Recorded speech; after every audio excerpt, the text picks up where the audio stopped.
नमस्कार दोस्तों, स्वागत है आपका हमारे YouTube channel daily GK dose में।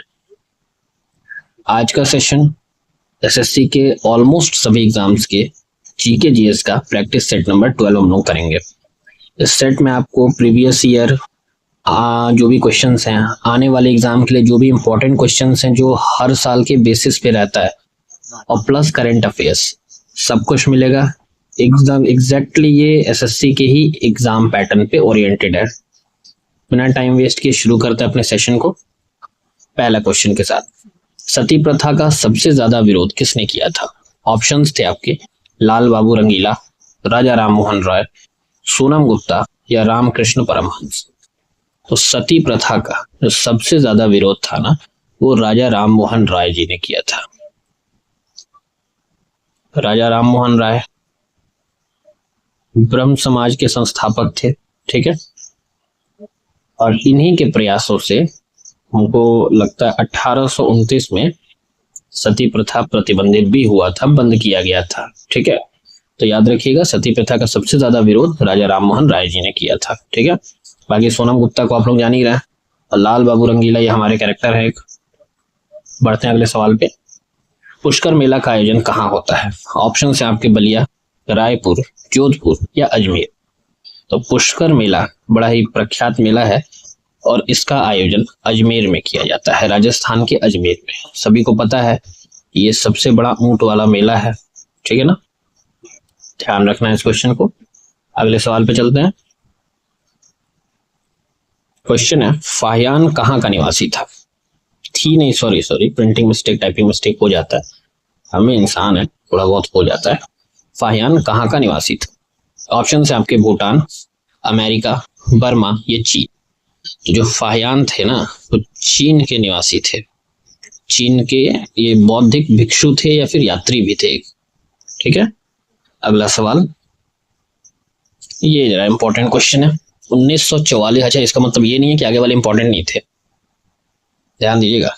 1944 में ब्रेटन वुड्स में विश्व मौद्रिक सम्मेलन में कौन से भारतीय वित्त मंत्री भारत के प्रतिनिधि थे? क्वेश्चन कह रहा है कि 1944 में ब्रेटन वुड्स में जो विश्व मौद्रिक सम्मेलन हुआ था, उसमें कौन से भारतीय वित्त मंत्री भारत का प्रतिनिधित्व कर रहे थे।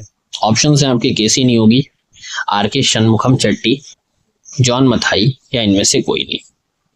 तो अगर आप एलिमिनेशन समझते हो, एलिमिनेशन मेथड जानते हो, तो इसको तो पहले हटा दो क्योंकि ये भारतीय नहीं थे। अब आता है केसी नियोगी और आर.के. शनमुखम चेट्टी। तो करेक्ट आंसर है आपका option number B, R K. Shanmukham Chetty. ये भारतीय वकील थे, अर्थशास्त्री भी थे, और 1947 से लेकर 1948 तक ये स्वतंत्र भारत के पहले वित्त मंत्री थे। ध्यान रखिएगा, first finance minister of independent India, R K. Shanmukham Chetty. बढ़ते हैं अगले क्वेश्चन पे। भारत की पूर्व प्रधानमंत्री इंदिरा गांधी ने निम्नलिखित में से कौन सी पुस्तक लिखी थी?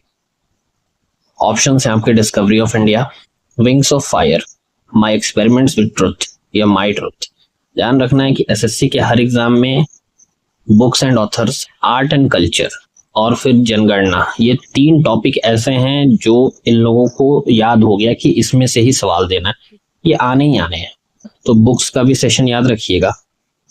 पहले देखते हैं कि डिस्कवरी ऑफ इंडिया जो है ये जवाहरलाल नेहरू द्वारा लिखी गई है।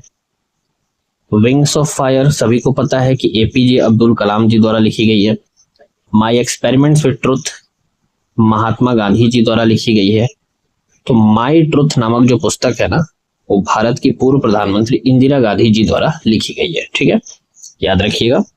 बढ़ते हैं अगले सवाल पे। हमारे भोजन में पाए जाने वाले स्टार्च और शर्करा किसके रूप होते हैं? शर्करा यानी कि शुगर। ऑप्शन है आपके प्रोटीन, विटामिन, कार्बोहाइड्रेट या इनमें से कोई नहीं। तो हमारे भोजन में जो भी स्टार्च और शुगर मिलता है ना, वो कार्बोहाइड्रेट का ही एक रूप है। ऑप्शन नंबर सी करेक्ट है इस क्वेश्चन का। अगला सवाल, कौन सा एक नृत्य है जो वाक, भंगिमा और शुद्ध नृत्य का संयोजन है? ऑप्शन है आपके कथकली, भरतनाट्यम, मोहिनी अट्टम या कुचिपुड़ी। तो इनमें से जो करेक्ट आंसर है वो है आपका कथकली। कथकली वाक भंगिमा और शुद्ध नृत्य का संयोजन। अच्छा, कथकली कहाँ का लोक नृत्य है? क्लासिकल डांस है, कह सकते हो आप कि ये केरल का है। ठीक है, इसके बाद से आता है भरतनाट्यम। तो भरतनाट्यम पता है सभी को तमिलनाडु का है। मोहिनी अट्टम, मोहिनी अट्टम जो है ये आपका केरला का ही है। और लास्ट में आता है कुचिपुड़ी। कुचिपुड़ी जो है ना वो आंध्र प्रदेश का है। ठीक है, एपी से अरुणाचल ना समझ लीजिएगा, आंध्र प्रदेश है। ठीक है ना, याद रखना ये सब क्वेश्चन आते हैं, हल्के में नहीं लेना, मजा नहीं ले रहा मैं। अगला सवाल, निम्नलिखित में से किस बैडमिंटन खिलाड़ी ने कभी भी अर्जुन पुरस्कार नहीं जीता है? कौन से बैडमिंटन खिलाड़ी ने कभी भी अर्जुन पुरस्कार नहीं जीता है? ऑप्शन है आपके पीवी सिंधु, नेहा पंडित, पारुल परमार या अश्विनी पोनप्पा। तो करेक्ट आंसर है आपका ऑप्शन नंबर बी, नेहा पंडित। नेहा पंडित ऐसे खिलाड़ी हैं, बैडमिंटन खिलाड़ी हैं जिन्होंने कभी भी अर्जुन पुरस्कार नहीं जीता है, बाकी ये तीनों ने जीता है। अगला सवाल, भारतीय संविधान का कौन सा अनुच्छेद धार्मिक मामलों के प्रबंधन की स्वतंत्रता से संबंधित है? धार्मिक मामलों के प्रबंधन की स्वतंत्रता से। ऑप्शन है आपके अनुच्छेद 21, अनुच्छेद 26, अनुच्छेद 51 या अनुच्छेद 56। तो करेक्ट आंसर है आपका ऑप्शन नंबर बी, अनुच्छेद 26। ये अनुच्छेद धार्मिक मामलों के प्रबंधन की स्वतंत्रता से संबंधित है। आर्टिकल 21 जो है ये आपका जीवन और व्यक्तिगत स्वतंत्रता की सुरक्षा है। ठीक है ना, फ्रीडम ऑफ लाइफ वाला। आर्टिकल 51 जो है ये आपका अंतरराष्ट्रीय शांति और सुरक्षा को बढ़ावा देने से संबंधित है। और आर्टिकल 56 भारत के राष्ट्रपति के कार्यकाल से संबंधित है, यानी कि टेन्योर से। अगला सवाल, उस्ताद अमजद अली खां का संबंध किस वाद्य यंत्र से है? ये भी आता है, कोई टॉपिक छोड़ा नहीं है मैंने, जो आता है सब लिया है। तो उस्ताद अमजद अली खान का संबंध किस वाद्य यंत्र से है? ऑप्शन है आपके सारंगी, सरोद, तबला और वीणा। तो उस्ताद अमजद अली खान, इसका संबंध है बच्चा लोग सरोद से। ठीक है, अब सारंगी की बात कर रहे हैं, ये तो क्लियर हो गया कि उस्ताद अमजद अली खान जो है वो सरोद के वादक हैं। तो सारंगी के भी कुछ समझ लीजिए। एक इसमें आते हैं पंडित राम नारायण, पंडित राम नारायण। ठीक है, दूसरे हैं आपके बुंदू खां। थोड़ा सा इसमें लिखना मुश्किल हो रहा है मेरे को, बट फिर भी ध्यान दीजिएगा, बुंदू खान। ठीक है ना, इसके बाद से एक है सबरी खान, नॉट जबरी खान, इट्स सबरी खान। ये आपके सारंगी के वादक हैं। इसके बाद से तबला पे आ जाते हैं। अच्छा, इसको मैं डिलीट कर दे रहा हूं। ठीक है,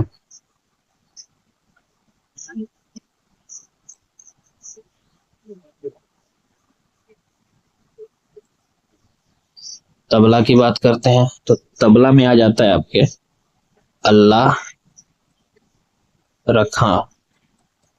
जाकिर हुसैन सभी को पता है, प्रसिद्ध वो तबला वादक है, सॉरी जाकिर हुसैन। इसके बाद से है पंडित किशन महाराज। ठीक है, फिर आ जाते हैं वीणा पे। वीणा के हो जाते हैं जयंती कुमारेश। ठीक है, इसके बाद से असद अली खान, असद अली खान। तो ध्यान रखना है क्या क्या बताया मैंने। सारंगी के थे पंडित राम नारायण, बुंदू खां, सबरी खान। तबला के अल्लाह रखा, जाकिर हुसैन और पंडित किशन महाराज। और वीणा के हैं जयंती कुमारेश, असद अली खान। और सरोद का आप लोगों को पता ही है कि क्वेश्चन का ही आंसर है उस्ताद अमजद अली खान। अगला सवाल, किशाऊ बांध जल विद्युत परियोजना किस नदी पर स्थित है? किशाऊ बांध। ऑप्शन है आपके गंगा, कृष्णा, टोंस या इनमें से कोई। तो किशाऊ बांध जल विद्युत परियोजना जो है वो टोंस नदी पर स्थित है। ठीक है, अब ये कहाँ है? तो ये हिमाचल और उत्तराखंड, हिमाचल और उत्तराखंड के बॉर्डर पे है। ठीक है ना, ये जो बांध है। अगला सवाल, तिरुवाथिरा महोत्सव, आर्ट एंड कल्चर में ये भी टॉपिक आता है, मंदिर महोत्सव, मेला, ये सब आता है और सबको मैंने लिया है। ठीक है, तो तिरुवाथिरा महोत्सव किस राज्य में मनाया जाता है? ऑप्शन है आपके उड़ीसा, तमिलनाडु, कर्नाटक या केरला। तो करेक्ट आंसर है आपका ऑप्शन नंबर डी, केरला। अब ये जो महोत्सव है ना ये भगवान शिव जी को समर्पित है। ठीक है, याद रखिएगा। अगला सवाल, भारत में राष्ट्रीय रेल संग्रहालय कहाँ स्थित है? ऑप्शन है आपके नई दिल्ली, महाराष्ट्र, उत्तर प्रदेश या मध्य प्रदेश। तो भारत में राष्ट्रीय रेल संग्रहालय नई दिल्ली में अवस्थित है। ठीक, नई दिल्ली में चाणक्यपुरी में है और ये 1977 में स्थापित हुआ था। अगला सवाल, ओलंपिक में स्वर्ण पदक जीतने वाले पहले भारतीय कौन थे? गोल्ड मेडल जीतने वाले, वो भी किसी क्या कहते हैं इंडिविजुअल खेल में किसी। ऑप्शन हैं आपके सुशील कुमार, अभिनव बिंद्रा, हिमा दास या प्रवीण कुमार। तो ओलंपिक में स्वर्ण पदक जीतने वाले पहले भारतीय अभिनव बिंद्रा जी थे। ऑप्शन नंबर बी करेक्ट है इस क्वेश्चन का।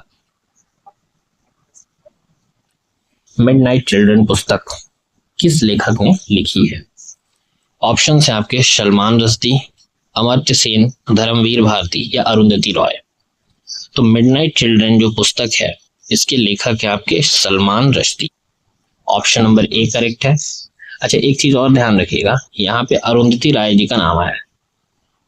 इन्होंने एक बुक लिखी थी the God of small things. इनको इस बुक के लिए 1977 में बुकर प्राइज मिला था और ये बड़ी फेमस बुक है। अभी तक एसएससी ने मेरे जानकारी में 2 बार दिया है, मतलब मेरे को जहां तक मैंने अभी तक पेपर देखा है इसमें 2 बार मेरे को मिला है अरुंधति रॉय की ये पुस्तक।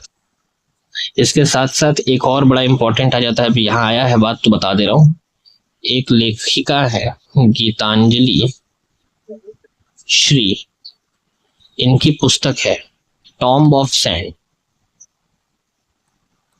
2021 के बाद से 4 बार ये भी पूछा जा चुका है टॉम्ब ऑफ सैंड, क्योंकि 2022 में इनको इस पुस्तक के लिए बुकर प्राइज मिला था।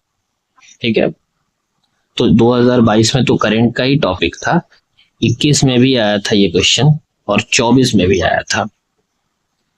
अगला सवाल, लेपाक्षी मंदिर किस राज्य में स्थित है? ऑप्शन है आपके महाराष्ट्र, आंध्र प्रदेश, तेलंगाना या पश्चिम बंगाल। तो लेपाक्षी मंदिर जो है ना वो आंध्र प्रदेश में स्थित है। ठीक है, अगला सवाल पे चलते हैं। वर्ष 2025 का संयुक्त राष्ट्र जनसंख्या पुरस्कार किसने जीता है? ये करंट का क्वेश्चन है। वर्ष 2025 में संयुक्त राष्ट्र जनसंख्या पुरस्कार किसने जीता? ऑप्शन है आपके सुनीता कुमारी, वर्षा देशपांडे, रेखा शर्मा या निकिता सिंह। तो करेक्ट आंसर है आपका ऑप्शन नंबर बी, वर्षा देशपांडे जी ने 2025 का संयुक्त राष्ट्र जनसंख्या पुरस्कार जीता है। अगले सवाल पे चलते हैं। अनुसंधान और विश्लेषण विंग यानी कि raw, research and analysis wing का प्रमुख किसे नियुक्त किया गया है? ये आना ही आना है। ऑप्शन है आपके पराग जैन, राकेश त्रिपाठी, शंकर सिंह या इनमें से कोई नहीं।